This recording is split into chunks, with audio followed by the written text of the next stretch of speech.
Bonjour, je suis Bernard Lancelot, parapsychologue et auteur de plusieurs livres sur l'hypnose et la parapsychologie. Vous avez été plusieurs centaines à réagir, me poser des questions et me décrire vos objectifs. Je trouve vraiment cela génial.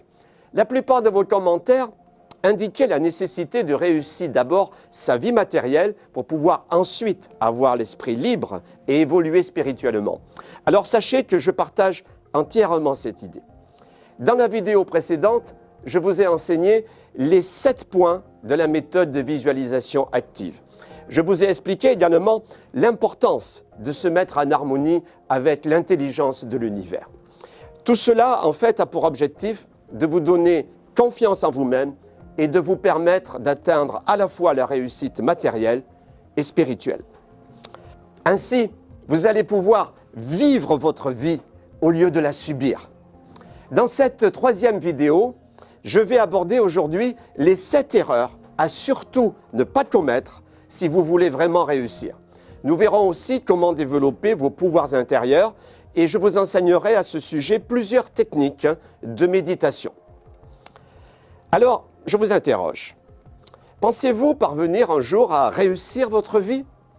Ce serait vraiment triste de passer à côté de vos véritables aspirations, de sentir un jour que votre vie est subie, que vous avez un manque à gagner par rapport à ce dont vous êtes capable.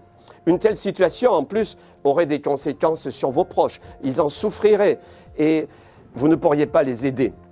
Ils vous prendraient même pour un irresponsable et vous auriez moins d'estime pour vous-même. Alors, voici les 7 erreurs à surtout ne pas commettre. Vous savez, souvent, les gens se trouvent des tas d'excuses pour ne pas réussir. Et leur vie se résume à une suite d'économies de bouts de chandelle, car en fait, ils ont été conditionnés à l'échec, et alors, ils invoquent de fausses raisons pour ne pas agir. Alors, ne vous laissez pas piéger de la sorte. Examinons ensemble ces fausses raisons afin de voir si elles sont réellement valables. Première excuse, avant, c'était plus facile, maintenant, c'est la crise. Cette idée, vous savez, n'est pas nouvelle. On pouvait l'entendre déjà il y a 20 ou 30 ans. Tous ceux qui ont réussi aujourd'hui l'ont entendu plusieurs fois auparavant. Moi, je vous dis au contraire, jamais les conditions n'ont été aussi favorables pour réussir que maintenant. Vous savez, en chinois, le mot crise veut dire aussi opportunité. En effet, quand le monde connaît une crise, eh bien, les cartes alors sont redistribuées et c'est toujours au cours de ces périodes de crise que se révèlent les succès les plus triomphants. Deuxième excuse, je suis trop jeune. Alors, si vous pensez ça, souvenez-vous de vos classiques. Vous savez, Corneille a écrit « Aux âmes bien nées, la valeur n'attend pas le nombre des années ». Chez les jeunes, le manque d'expérience est compensé par une audace et une créativité supérieure. Napoléon a été nommé général à l'âge de 24 ans. Mozart a composé sa première partition à l'âge de 6 ans. Donc, démarrer jeune, ça permet de prendre une longueur d'avance par rapport aux autres sur la route du succès. Troisième excuse, qui est l'inverse. Je suis trop vieux. Alors, si vous dites ça, sachez qu'il n'est jamais trop tard dans la vie pour entamer une démarche de réalisation de soi. Vous savez, la jeunesse, c'est avant tout un état d'esprit. On est vieux lorsqu'on n'a plus de projet. Il nous faut toujours avoir des buts dans la vie. Sinon, effectivement, on est devenu vieux. Et avec l'âge, nous gagnons en sagesse et en expérience. Et il serait dommage vous-même de vous mettre hors jeu. Vous savez, prenons le cas de Victor Hugo. Victor Hugo a écrit ses œuvres les plus puissantes lorsqu'il avait plus de 80 ans. Quatrième excuse, je suis malade. Alors, si vous pensez ça, je vous invite à lire le livre « Ces malades qui nous gouvernent » où l'on présente de nombreux cas d'hommes politiques qui, bien que malades, étaient encore au pouvoir. Il faut toujours œuvrer jusqu'au bout. Pensez aux acteurs qui meurent sur scène. Vous savez, Disney, la veille de sa mort, était passé dans ses studios d'animation pour se faire projeter des scènes de son prochain film, Le Livre de la Jungle. Pensez aussi au physicien anglais Stephen Hopkins, qui, bien que malade et sur un fauteuil roulant, est un des plus grands savants de notre siècle. 5e excuse, je n'ai pas d'argent. Alors, le manque d'argent, sachez-le, n'est pas un obstacle en soi. Les hommes qui sont devenus les plus riches du monde sont parfois partis de zéro. Le manque d'argent n'est jamais un obstacle. On entend parfois des personnes dire « je n'ai pas d'argent pour démarrer ». Et ces mêmes personnes dépensent ensuite en quelques jours cette même somme qu'elles prétendaient ne pas avoir en vêtements, en sorties, restaurants, discothèques, etc. En fait, la vérité serait plutôt de dire « je ne veux pas dépenser de l'argent pour cela ». Effectivement, tout dans la vie est une question de choix et de priorité. Vous savez, il m'est arrivé dans le passé de faire payer certains séminaires 1 400 €. Mais j'apportais vraiment aux participants beaucoup de connaissances d'une grande valeur. Alors, si vous vous dites « je n'ai pas d'argent », posez-vous la question, à quel niveau de priorité je place mon développement personnel? À quel niveau de priorité je place l'apprentissage de techniques qui vont ensuite me permettre de prendre le contrôle de ma vie? Je vous laisse libre de répondre vous-même à ces questions. 6e fausse excuse, je n'ai pas assez d'instruction. Alors, il ne faut pas confondre deux choses, l'instruction et l'intelligence. Alors, c'est même une constante. Les hommes qui ont réussi de grandes choses dans la vie sont rarement les plus diplômés. Alors, ils n'avaient peut-être pas beaucoup d'instruction, mais ils avaient autre chose d'encore plus important. Ils avaient une certaine attitude d'esprit et surtout la volonté de progresser dans leur vie. Et enfin, 7e excuse, j'ai peur d'échouer. Alors, de toutes les peurs que l'on peut avoir, la peur de l'échec, c'est sûrement la plus puissante. Alors, évidemment, si vous n'entreprenez rien, vous ne risquez pas d'échouer. Ça, c'est sûr. Mais je rajouterais, vous ne risquez pas non plus de réussir. Vous savez, sur la route du succès, on rencontre parfois des échecs. Mais ces échecs sont instructifs car derrière chaque échec, il y a une leçon à tirer.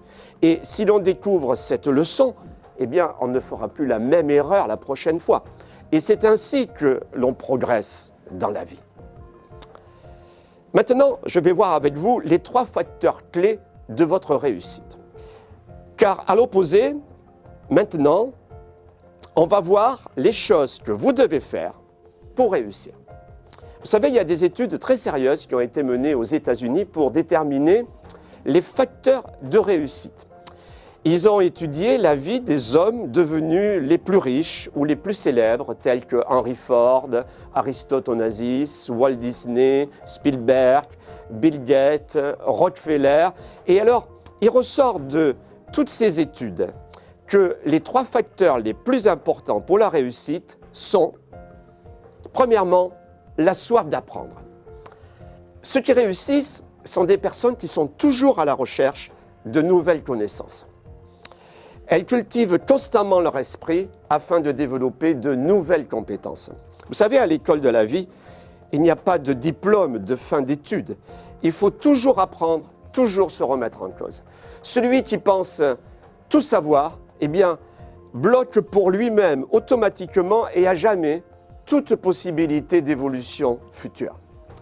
Winston Churchill disait avec un certain humour d'ailleurs, « Je suis toujours prêt à apprendre, bien que je n'aime pas toujours qu'on me donne des leçons. » Et plusieurs siècles auparavant, le poète Virgile déclarait déjà « On se lasse de tout, excepté d'apprendre. » Alors, personnellement, je me considère comme un éternel étudiant. Et vous savez, je lis beaucoup. Je dois lire près de 50 livres par an. Je peux vous assurer que les livres sont de formidables outils de changement. 2e facteur clé de la réussite, l'importance de votre entourage. Aucun individu, s'il reste seul, ne peut posséder un potentiel d'action important. Et alors, cela est vrai quel que soit d'ailleurs le niveau d'intelligence et de connaissance de cette personne. Et la raison en est très simple.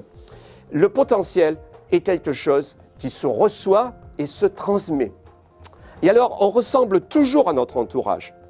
Si par exemple, vos 3 meilleurs amis sont des fumeurs, eh bien, moi je vous le dis, il y a de fortes chances pour que vous soyez un fumeur vous aussi. Si vos 3 meilleurs amis sont des passionnés de musique, eh bien alors il y a de grandes chances pour que vous aussi vous aimiez beaucoup la musique. Si vos 3 meilleurs amis parlent un langage ordurier, eh bien il y a de fortes chances pour que vous vous exprimiez également de la même manière. Et je pourrais comme ça multiplier les exemples. Voici la règle. On est toujours comme la moyenne des personnes qui nous entourent. Sachant cela, si vous faites partie d'un groupe d'élite, eh bien, vous allez atteindre là aussi un niveau qui va être celui de la moyenne du groupe. Vous allez donc être tiré vers le haut et atteindre un niveau très élevé. En effet, au sein d'un groupe ou d'une association, chacun se soutient, tout le monde se tient la main et on avance ensemble de l'avant. Sur le plan métaphysique, on peut exprimer cela de la manière suivante. Quand 2 personnes ou plus se rassemblent et qu'elles ont un but commun, alors se crée un esprit de groupe, un égrégore, qui est plus puissant que la somme des parties. Et alors, les efforts des uns sont multipliés par les efforts des autres et l'ensemble du groupe avance bien plus rapidement. Et alors, un point important, la magie de l'égrégore transcende l'espace et le temps. Et elle se produit même si on n'est pas tout le temps en contact avec les autres adhérents. Ça, j'ai pu le vérifier moi-même quand j'ai été admis dans un ordre initiatique. D'un seul coup, je me suis senti propulsé en avant et cela a complètement changé ma vie. En l'espace d'1 an, je me suis totalement métamorphosé, à la fois mentalement, dans mon comportement et même physiquement. Je n'étais plus du tout la même personne. C'est ça, la magie de l'égrégore. 3e clé de la réussite, savoir utiliser les forces présentes dans le subconscient. Sachez-le, nul ne change jamais durablement par un effort de volonté. Pour qu'un changement soit durable, il faut agir directement à la source du problème. Et celle-ci réside dans votre subconscient. Si seulement vous deveniez capable d'agir sur les forces présentes dans votre subconscient, alors vous pourrez enfin avoir une vie à la hauteur de vos ambitions. Car l'image que vous avez de vous-même et vos programmes de comportement, eh bien, se trouvent dans votre subconscient. Souvent, les gens, à cause de leur histoire personnelle ou de conditionnements négatifs qu'ils ont subis dans l'enfance, possèdent dans leur subconscient une image négative d'eux-mêmes, ou bien des programmes de comportement qui sont des programmes d'échec. Or, c'est votre subconscient qui est responsable soit de vos échecs, soit de votre réussite, selon la programmation qu'il a reçue. C'est donc sur lui qu'il faut agir. En effet, il ne s'agit pas d'obtenir un léger changement ou une légère amélioration de votre situation, mais d'obtenir vraiment une transformation totale de votre être. Maintenant, il y a un point qui me tient à cœur, c'est l'importance du silence. Le monde du silence est très important. C'est l'endroit pour explorer qui vous êtes vraiment. Et c'est l'endroit pour vous connecter avec l'univers. Lorsque vous êtes séparé du silence, alors vous voyez tous les problèmes, vous sentez que le négatif qui vous entoure. Dans le silence, en revanche, vous vous connectez à la source, à l'amour. Dans le silence, vous accédez à la puissance de l'univers. Le silence vous donne des idées extraordinaires permettant la libre circulation de l'énergie du succès à travers vous. Le silence est la partie de vous que personne connaît, mais c'est là où vous pouvez trouver le vrai but de votre vie et ce que vous devez faire pour y parvenir. Dans le silence, vous rechargez vos batteries, vous vous libérez de la tension, de l'anxiété et vous vous rétablissez du stress et de la fatigue. Vous éliminez également à la fois le doute et la dépression. Il vous donne vraiment, le silence, un sentiment d'appartenance. Vous devenez plus qu'un avec l'univers et l'humanité tout entière. Et vous connaissez la paix profonde. Vous savez, il n'y a pas de problème, pas de doute ou de négativité dans le silence. Le silence vous met à part du monde extérieur et de toutes ses préoccupations en vous connectant à la source originelle qui est en vous. Alors, le silence, il est où? Eh bien, il est situé dans l'espace qu'il y a entre deux pensées. C'est ce silence entre deux pensées successives. Et pour y accéder, donc, vous devez calmer vos pensées. Vous devez calmer vos pensées pour connaître, en fait, un état de tranquillité. Et ensuite, eh bien, vous fusionnez avec la source. Donc, lorsqu'on a compris ça, eh bien, la porte du silence, c'est la méditation. Alors, il existe de nombreuses méthodes. Certaines personnes croient, par exemple, que la méditation est seulement une forme de culte dans le bouddhisme. Mais le christianisme a aussi une forme de méditation. Les membres de l'Église catholique, par exemple, qui prient avec un chapelet, eh bien, ça, c'est une forme de méditation. Dans le monde musulman, la tradition soufie enseigne, elle aussi, la méditation. Donc, l'important est de calmer votre esprit, d'être en paix, afin de communier avec votre être profond et de communier avec la nature. Alors pour cela, il y a quantité de choses qu'on peut faire, que vous pouvez faire. Faites par exemple une promenade dans une forêt ou dans un parc tranquille. Écoutez les sons de la nature. Respirez profondément l'air frais. Écoutez le chant des oiseaux, le bruit des feuilles sous vos pieds, le bruit et l'odeur de la brise sur votre visage. Alors, marchez pieds nus dans l'herbe, ouvrez vos bras et sentez la liberté. Sentez les différentes textures de la nature, l'écorce d'un arbre, le toucher soyeux des pétales d'une fleur, la douceur des poils d'un chaton, les brins d'herbe contre la paume de votre main et tout ce que la nature en fait offre à vos sens. Lorsque vous vous concentrez pour entendre et sentir la nature, alors vous trouvez la paix. Et j'irai plus loin même. Parlez à l'univers dans votre esprit à travers vos pensées ou à haute voix si vous êtes seul. Parlez comme si vous parliez à un ami. Dites-lui vos problèmes et vos désirs. Et alors, je vous assure, l'univers vous répondra et prendra soin de vous. Chanter ou jouer d'un instrument autour de ces moments peut parfois vous amener encore plus près de la source, en fonction bien sûr de la musique produite. Alors, il vous faut communier avec la nature sur une base régulière pour que cela soit vraiment efficace. Donc, planifiez cela sur votre calendrier. Au moins une journée par semaine devrait être consacrée à la communion avec la nature. Et quand vous avez un problème, eh bien, demandez à l'univers de le résoudre. Alors, il y a une autre forme de méditation qui consiste à revoir dans votre esprit, justement, quelque chose de non résolu ou qui vous pose vraiment un problème. Alors, faites ça pendant 3 à 5 minutes et faites-le juste avant de vous endormir le soir.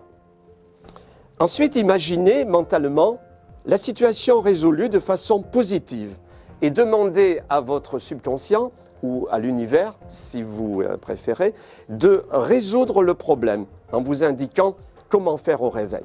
Et alors, au réveil, notez la réponse de suite sur une feuille de papier, car la réponse souvent est fugitive et dès que votre mental recommencera à s'agiter, vous risquez de l'avoir complètement oublié. Et si vous voulez avoir des résultats encore plus rapidement, eh bien, utilisez une méthode de méditation plus profonde que vous pratiquerez alors quotidiennement. Voici une technique de méditation profonde que je vous encourage à pratiquer. Alors, il existe plusieurs approches possibles que nous enseignons à nos membres. Là, je vais vous indiquer une méthode de méditation qui fonctionne bien pour les débutants. Alors, il y a plusieurs stades. D'abord, premier stade, vous vous installez confortablement dans un endroit calme où vous êtes sûr de ne pas être dérangé. Et vous mettez une feuille de papier à proximité et un stylo à portée de main. Lorsque vous commencez à méditer, vous pouvez préférer une chambre sombre et l'aide d'une bougie pour bien garder votre concentration. Certaines personnes visionnent une étoile brillante dans leur esprit, mais c'est un peu plus difficile de maintenir cette vision constamment. La deuxième étape, eh bien, vous pouvez alors, si vous le voulez, ajouter de la musique pour ouvrir la méditation en vue d'accroître votre relation avec l'univers et de mieux apaiser votre mental.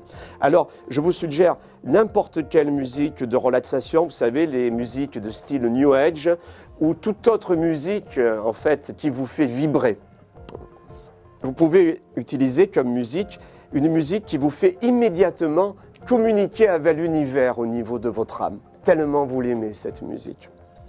Et alors, vous saurez qu'elle le fait parce que elle va vous mettre au bord des larmes lorsque vous allez l'entendre. Et alors, à ce moment-là, vous vous connectez à la source qui est en vous, à ce fragment de conscience divine qui est présent au plus profond de votre être. Troisième étape, vous vous asseyez confortablement sur une chaise ou vous vous allongez sur votre lit. Mais là, faites attention parce que si vous êtes allongé, il est assez facile de vous endormir pendant cet exercice. Quatrième étape, vous vous concentrez sur la flamme de la bougie et laissez votre esprit se vider de toute pensée. Calmez toute agitation mentale et observez vos pensées sans vous impliquer, comme si elles appartenaient à quelqu'un d'autre et sans focaliser votre attention dessus. Vous les observez passivement. Et si parfois il y a une pensée parasite qui vient, qui essaie de vous manger l'esprit, eh bien, laissez-la passer, un peu comme un nuage qui traverserait le ciel de votre mental. Et vous allez voir qu'à force de pratiquer, avec le temps, vous serez en mesure de garder un jour votre esprit vierge de toute pensée le temps que vous voulez. Concentrez-vous alors jusqu'à ne plus être conscient de votre corps physique. Cinquième étape, une fois que vous êtes bien concentré, eh bien, là, vous avez de nombreuses options pour la suite. Première possibilité, vous restez immobile et vous permettez à l'univers de fusionner avec vous. Sentez sa présence. Alors, vous pouvez faire une méditation entière, en fait, de cette manière, si vous le souhaitez. Autre possibilité, vous allez utiliser un mantra. Utiliser un mantra, c'est particulièrement utile au début parce qu'il va maintenir votre attention sur la source et vous aider à contrôler vos pensées parasites. Et nous indiquons à nos membres dans nos cours des mantras très efficaces, ainsi d'ailleurs que les notes de musique sur lesquelles il faut les entonner. Ensuite, une autre possibilité, c'est la conversation avec l'univers dans votre esprit. Vous n'avez même pas besoin d'exposer vos problèmes. L'univers, en fait, connaît déjà vos besoins, et même mieux que vous. Alors, restez simplement en silence et écoutez le message de l'univers. Quant à savoir le genre de réponse que vous recevrez ensuite, eh bien, cela dépend de votre aptitude à la méditation. Vous pouvez entendre une voix qui vous parle dans votre tête ou bien recevoir des images dans votre esprit, des flashs. Une fois que vous aurez conscience que l'univers vous répond, eh bien, vous commencerez à avoir beaucoup d'images, ce que certains appellent les visions. Alors, prêtez attention à ce que vous voyez dans votre esprit pendant votre méditation. Parfois, les visions passent si vite et sont si nombreuses que vous ne pourrez pas, après la méditation, vous en souvenir de toutes.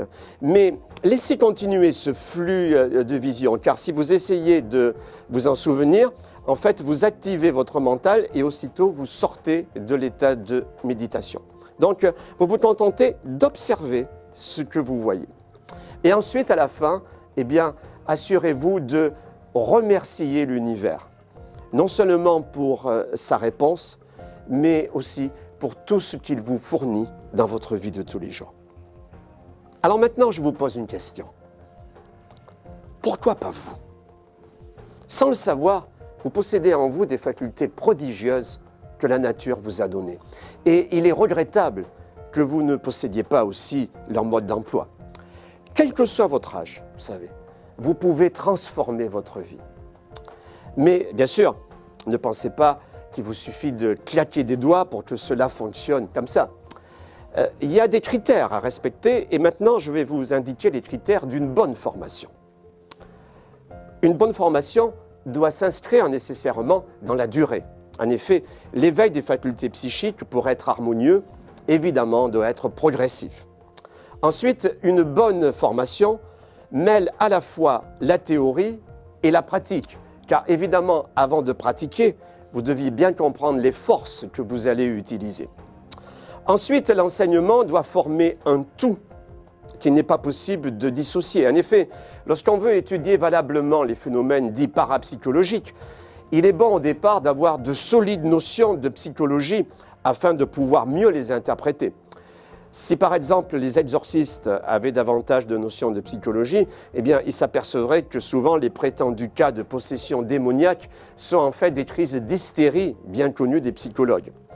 D'autre part, faire de la psychologie, ça nous permet de débarrasser notre mental de certains problèmes intérieurs et ça nous prépare aux futures expériences de parapsychologie.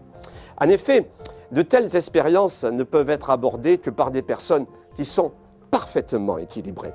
Alors, je vous prendrai un seul exemple, la voyance. Si une personne se lance dans l'expérimentation de la voyance sans être au départ parfaitement équilibrée, eh bien, ces voyances risquent fort de ne pas être justes et de refléter plutôt ses conflits subconscients. Et donc, dans notre association, il existe tout un niveau, c'est le niveau 1, qui a pour but de donner à nos membres une parfaite santé, un parfait équilibre, à la fois sur le plan physique et aussi sur le plan psychique. L'étude des sciences occultes s'inscrit également dans cette suite logique. Car certaines expériences de parapsychologie sont très troublantes et nous conduisent bien évidemment à nous pencher sur les thèses développées autrefois par les sciences occultes afin de voir si celles-ci reposent sur des faits vérifiables ou pas. Ainsi, nous nous intéressons au devenir de l'homme et aux problèmes de la vie et de la mort. Nous vous proposons, en dehors de tout dogme, une démarche d'épanouissement personnel. Nous vous offrons un cours complet de sciences psychiques et de parapsychologie pratique. Il vous est expliqué, au fil des leçons, comment utiliser toutes vos facultés afin de devenir le maître de votre destinée et d'obtenir le succès sur tous les plans. Comment être en bonne santé en agissant par le pouvoir de votre esprit sur votre corps. Comment prévoir le futur et ressentir les dangers. Comment pratiquer le dédoublement et vous projeter hors de votre corps physique. Les leçons sont claires et faciles, illustrées de photos et agréables à lire. Et elles vont droit à l'essentiel et comportent à la fin un résumé. Les exercices demandent peu de temps car nos membres ont souvent l'occasion dans la vie de tous les jours d'expérimenter dans leur vie les phénomènes paranormaux qui leur ont été indiqués. Alors, vous voulez modifier votre personnalité? Eh bien, lisez la leçon 31. Vous voulez utiliser la télépathie sur quelqu'un comme un professionnel le ferait? Faites l'exercice de la leçon 18. Vous voulez savoir comment hypnotiser un ami? La technique vraiment efficace est expliquée dans la leçon 22. Vous voulez savoir comment utiliser l'auto-hypnose pour conditionner votre esprit au succès, et ça dans tous les domaines? Eh bien, lisez les leçons 18 et 19. Les cours de l'association Alpha sont écrits en un langage simple, compréhensible par tout le monde. Si vous aimez un style recherché, comparable à celui des grands romans, alors les cours de l'association Alpha ne sont pas pour vous. En revanche, notre vocation est de susciter l'apparition de véritables initiés. car les enseignements que nous donnons avec les explications apportées, tant sur le plan ésotérique que scientifique, n'ont jamais été donnés nulle part ailleurs. Il n'est pas inhabituel que les gens fassent de grands efforts financiers pour recevoir un tel enseignement. Certains dépensent des dizaines de milliers d'euros en livres, thérapies, soins énergétiques, séances de coaching pour tenter d'obtenir ces résultats. D'autres aussi effectuent des voyages, parfois même à l'autre bout du monde, pour recevoir des initiations et rencontrer des maîtres spirituels. Vous savez, investir sur vous-même, c'est vraiment le meilleur placement que vous puissiez faire de votre argent. Évidemment, notre enseignement n'est pas gratuit, car il a de la valeur. Vous savez, l'idée qu'un enseignement spirituel devait être gratuit est une grave erreur. Nous vous mettons au défi, d'ailleurs, de trouver un maître spirituel, qui soit d'ailleurs oriental ou occidental, qui vous dispenserait comme ça un enseignement gratuitement. Un maître vous demandera toujours quelque chose en échange, car il sait que sinon, son disciple va être dans la situation d'un profiteur. Et en plus, il faut respecter la loi de compensation. On donne et on reçoit. Également, je vous mets au défi d'entrer dans une librairie ésotérique, de choisir un livre qui vous intéresse et de partir comme ça sans payer. Il faut toujours respecter la loi de compensation. Tout dans la vie ne peut se concevoir que dans l'échange. Sinon, il s'agit de vol ou d'exploitation et l'argent est justement le symbole de cet échange. Alors, et vous? Combien serez-vous prêt à investir pour une telle formation? L'Association Alpha International accueillera bientôt une nouvelle promotion d'élèves. Mais nous ne pourrons accepter que quelques dizaines de candidatures car nous aimons avoir une relation étroite avec nos membres. Et donc, je veux pouvoir continuer à me rendre disponible chaque jour pour vous accompagner de façon personnalisée.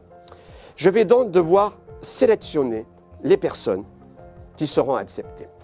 Il y aura donc un processus de candidature parce que, avec un nombre de places plus réduit, eh bien, je ne peux accepter que les personnes vraiment les plus motivées et qui veulent réellement avancer.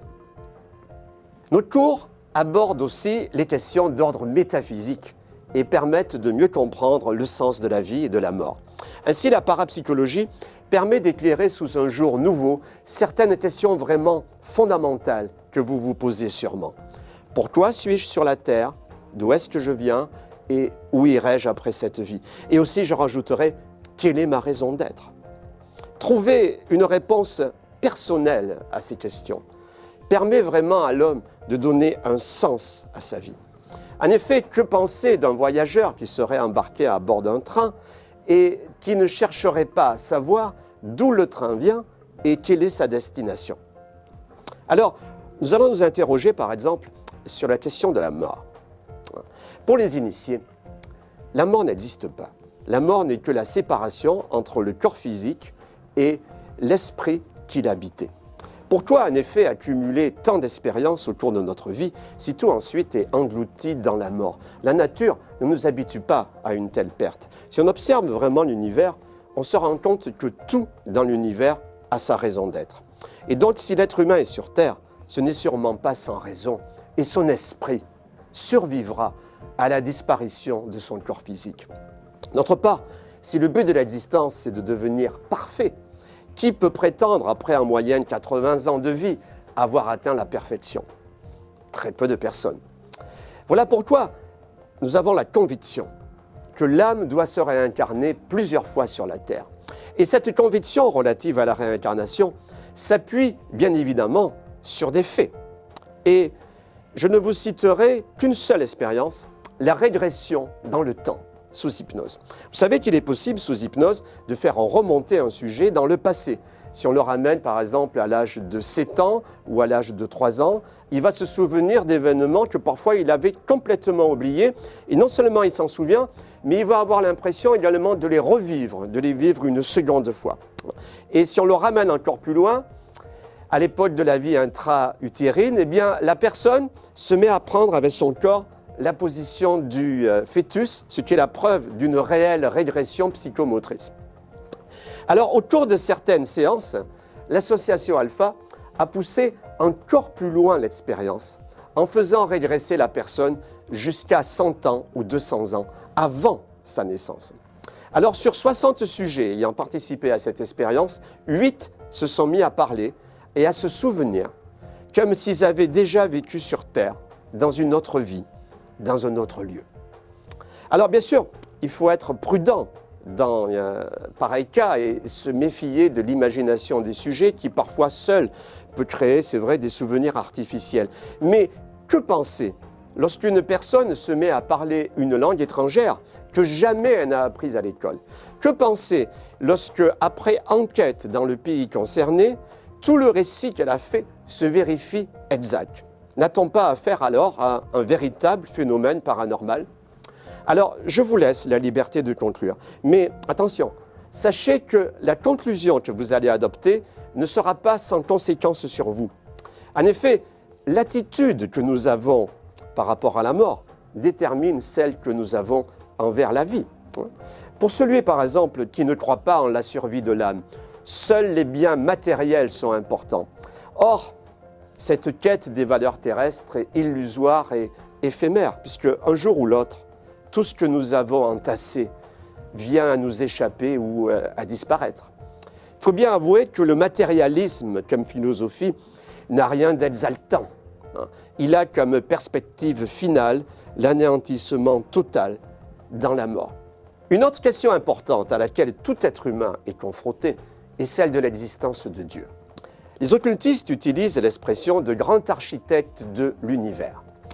Alors, le grand architecte de l'univers, c'est un des symboles fondamentaux dans les sciences occultes. Mais ce symbole a souvent été mal compris par les initiés eux-mêmes. En effet, ce n'est pas Dieu, mais le principe créateur universel et qui n'a rien à voir avec le Dieu révélé des religions monothéistes. Mais en méditant sur ce symbole, l'adepte arrive peu à peu à déchiffrer le mystère de la vie. Alors, sur toutes ces questions, vous trouverez dans nos cours des éléments de réflexion intéressants. Vous devez bien comprendre que nous sommes là dans le domaine de l'ésotérisme. Les religions ont toutes deux aspects. Un aspect exotérique, ce sont les dogmes que l'on enseigne à la grande masse des croyants, et ensuite un aspect ésotérique, les vérités cachées enseignées à un petit nombre de disciples avancés. Si les religions diffèrent dans leur aspect exotérique, eh bien, elles se rejoignent dans l'aspect ésotérique, car en fait, elles véhiculent les mêmes vérités essentielles. Il n'y a donc absolument aucune incompatibilité entre la religion et notre enseignement. Et rien dans nos cours ne peut choquer un croyant. D'ailleurs, nous faisons souvent référence à Dieu dans nos cours que nous appelons le grand architecte de l'univers. Nous avons parmi nos membres des chrétiens et notre ancien président d'honneur, le docteur Serge Hutin, était même un fervent catholique. De même, nous avons parmi nous des musulmans et un ancien membre de notre comité de direction était de religion musulmane. Dans un instant, je vais vous parler de ce que notre cours de sciences psychiques vous apportera. Mais je voudrais d'abord que vous réfléchissiez un instant avec moi à ces questions. Songez au temps dans lequel vous évoluez. L'univers a 15 milliards d'années. Notre planète, la Terre, a 5 milliards d'années. Quant à l'homme, il n'existe sur Terre que depuis quelques milliers d'années. Songez ensuite à votre localisation dans l'espace. Vous êtes sur la Terre. La Terre, c'est une planète qui tourne autour du Soleil. Or, il y a des milliards de soleils dans notre galaxie. Et il y a des milliards de galaxies dans l'univers.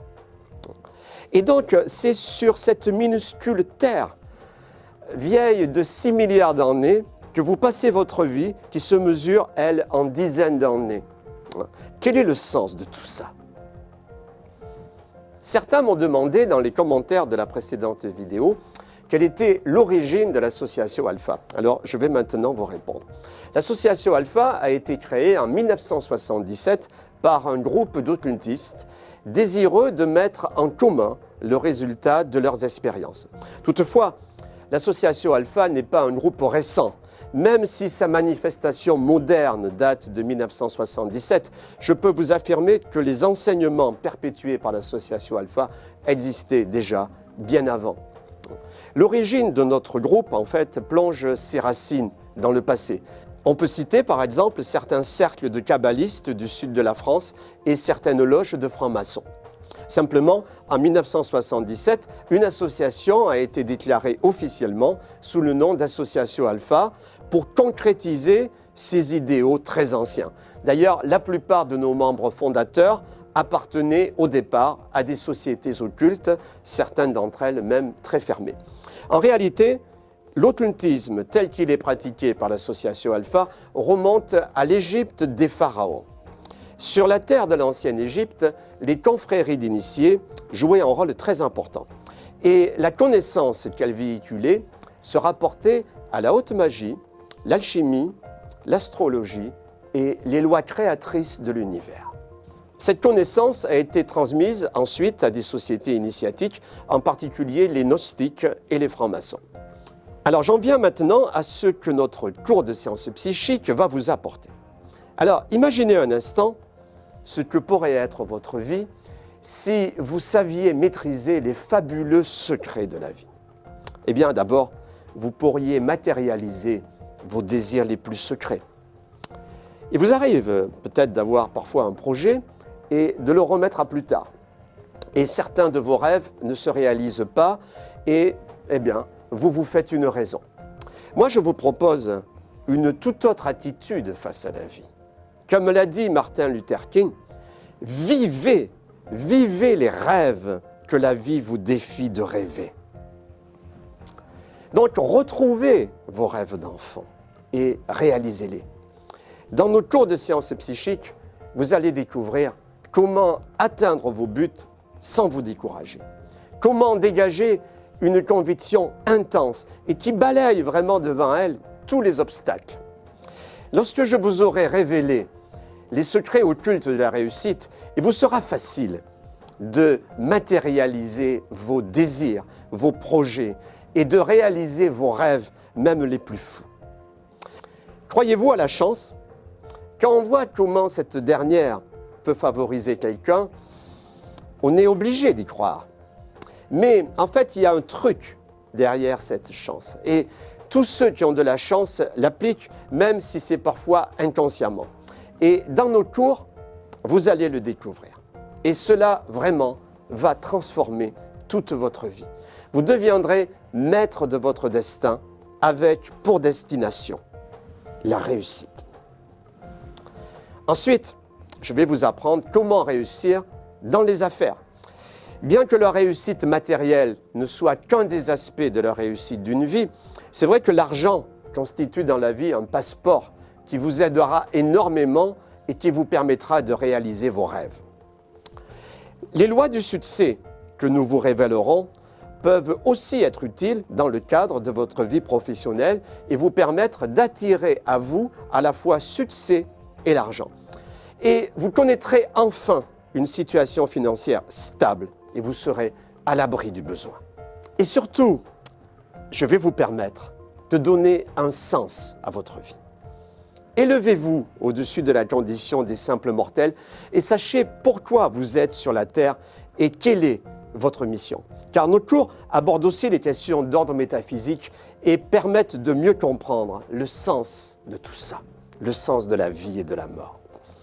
Alors, pour revenir aux lois du succès, tous les êtres privilégiés qui connaissent le succès depuis la nuit des temps appliquent, consciemment ou inconsciemment, ces principes métaphysiques. Voilà pourquoi, d'ailleurs, ils ont du succès. Tous ceux qui ont réussi, et ça dans quel domaine que ce soit, les hommes d'affaires, les hommes politiques, les vedettes de cinéma, les écrivains, même les séducteurs, eh bien, ont sans aucun doute utilisé secrètement ces mêmes lois pour arriver à leur fin. Et alors, qu'ils soient parfois trompés, ruinés, abandonnés, ces êtres sont toujours arrivés à reprendre le dessus en l'espace de quelques mois. Après ces moments difficiles, la réussite était à nouveau là, au rendez-vous. Dans nos cours, nous vous expliquerons comment dans votre vie, vous pouvez aussi mettre en pratique ces puissantes lois. Ce sont ces mêmes lois que les êtres les plus célèbres de l'histoire ont utilisées pour réussir. Quel que soit votre âge, quelle que soit votre situation financière, quelle que soit la conjoncture extérieure, vous pouvez aussi appliquer ces mêmes lois pour changer complètement votre vie. Utiliser ces lois requiert peu de compétences, mais cela fournit à celui qui s'en sert des pouvoirs vraiment imbattables. Lorsque vous comprenez ces lois et que vous les appliquez dans votre vie, tout ce que vous pouvez désirer va ensuite se matérialiser. Car tous ces principes sont d'une incroyable facilité d'emploi et fonctionnent fort bien dans tous les domaines de la vie. Ils vous permettent de prendre l'avantage dans toutes les situations que vous pouvez connaître. Vous allez enfin pouvoir vivre vos rêves et être heureux, croquer votre vie à pleines dents. Alors, vous n'êtes sûrement pas tombé sur notre association par hasard. C'est sûrement une étape logique dans votre destinée. Et l'important maintenant, c'est d'agir. Parce que maintenant, vous connaissez le moyen qui vous permet de prendre votre destinée en main. Et donc, vous n'aurez plus aucune excuse si vous passez à côté de la réussite. Dans ma prochaine vidéo, je vous en dirai bien plus et je vous indiquerai une nouvelle expérience psychique à effectuer. Cette expérience va vous permettre de déterminer si vos hémisphères cérébraux fonctionnent en parfaite harmonie. Mais voici ce que vous devez faire maintenant. Laissez-moi un commentaire ci-dessous. Posez-moi toutes les questions que vous pouvez avoir au sujet de nos enseignements. Je vous dis à très vite pour la suite.